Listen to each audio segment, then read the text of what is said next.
My name is DJ Preacher, the Diaspora DJ, and kama kawa nakwambia niko na form. Leo nakuja kuambia kuhusu Kombani Homes.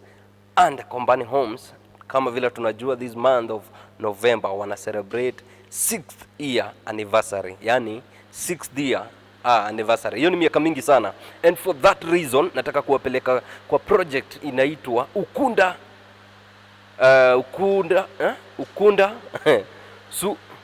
Suburb Estate. Ukunda Suburb Estate. Hii project ni project safi sana. Kwa nini? Kwa sababu iko 3.5 kilometers from Ukunda Lunga Highway. Hii project ni 50 by 100 plot, inatoka 800k. 800k. Najua kwa hiyo 800k kuna discount ya anniversary, au sio? So nawaomba to invest kwa hii project safi sana, na Mungu awabariki, au sio?